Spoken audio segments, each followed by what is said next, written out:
Hai, Assalamualaikum. Nama saya Muhammad Nur Aiman bin Baharudin. Saya berusia 23 tahun.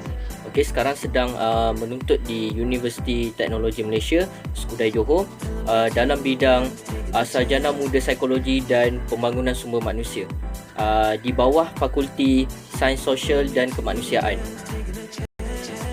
Baik, kemudiannya saya akan berkongsikan kepada anda semua tentang minat saya. Okey, minat saya adalah melalui bakat saya sendiri, iaitu saya lebih berbakat dalam menulis dan juga melukis. Okey, bakat ni saya dah asas sejak dari saya sekolah lagi. Cumanya kalau untuk macam melukis tu masih perlu diperbaiki lagi lah. Jadi sedikit sebanyak melalui bakat saya ni, jadi ianya dapat diaplikasikan ke dalam kerjaya saya. Baik. Untuk bakat melukis pula, saya lebih jurus kepada lukisan-lukisan, kebiasaannya lebih kepada animasi dan juga lakaran-lakaran seperti macam contohnya struktur bangunan, landscape, alam semula jadi. Jadi kalau untuk lukisan benda hidup ni, saya lebih fokus pada kehidupan alam semula jadilah, seperti haiwan, tumbuh-tumbuhan dan juga persekitaran. Kalau macam lukisan manusia ni, saya boleh buat tapi dalam bentuk animasi lah, macam lukisan-lukisan dalam kartun, anime, macam yang dekat dalam televisyen lah yang anda semua tengok tu. Baik, selain daripada bakat melukis, antara minat saya yang lain adalah menulis. Menulis ni sebenarnya dia ada banyak kategori. Dia ada seperti macam menulis puisi-puisi, menulis karangan, menulis cerpen. Tapi untuk yang lebih saya minat adalah lebih kepada makalah lah, penulisan makalah ataupun jurnal. Sebab dekat situ minat menulis ni datang sebab daripada menulis tu dia buatkan kita ni berfikir dan mencari. Macam contohnya kan, kalau kita kena buat kajian pasal contohnya kebudayaan manusia ataupun sesuatu kaum tu. Jadi dekat situ kita kena pergi keluar. Kita kena pergi ke tempat yang kita nak kaji tu lah. Kita kena berjalan, kita kena tanya orang kat situ, kita kena dapatkan info dan maklumat. Daripada situ, daripada menulis ni sebenarnya dia sebenarnya dia bukan menulis mata-mata, tapi dia ada banyak dia punya cabang-cabang tu. Jadi dekat situ memang sesuai lah dengan bidang penulisan ni kepada macam jurnalis ataupun yang ada terlibat dengan kewartawanan. Jadi dekat situ dia kena keluar, dia kena mengkaji, mencari. Jadi menulis ni pun bukan sesuatu yang mudah dan memerlukan banyak kesabaran dalam bidang ni.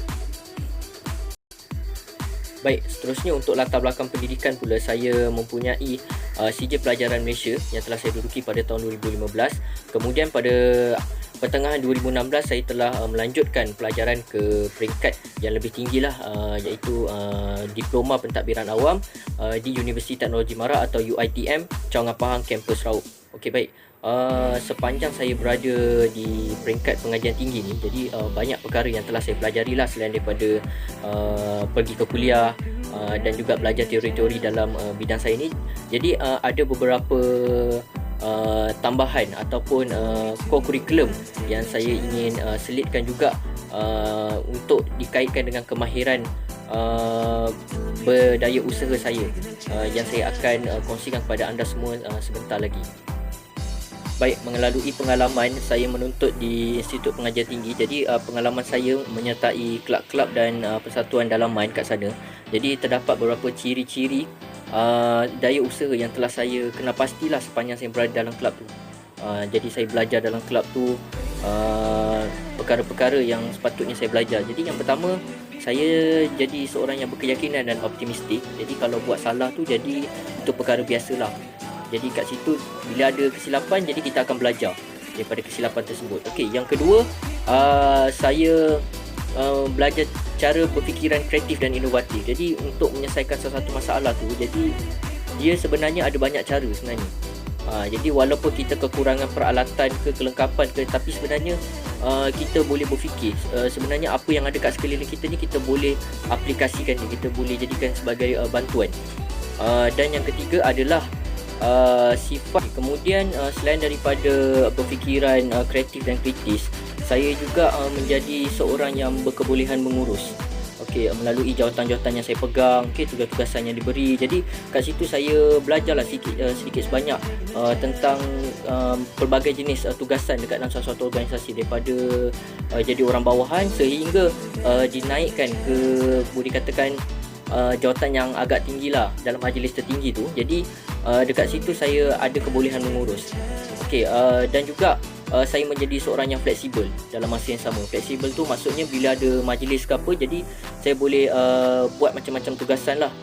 Saya boleh jadi biro multimedia, saya boleh jadi biro makanan, saya boleh jadi biro kesihatan dan pelbagai lagi lah, macam-macam lagi, sehingga saya boleh jadi ke pengarah program, jadi buat proposal. Akhir sekali, itu saja sedikit berkenaan tentang diri saya. Saya berharap tuan-tuan dan puan-puan dapatlah menerima saya untuk bekerja di syarikat anda. Sekian, terima kasih.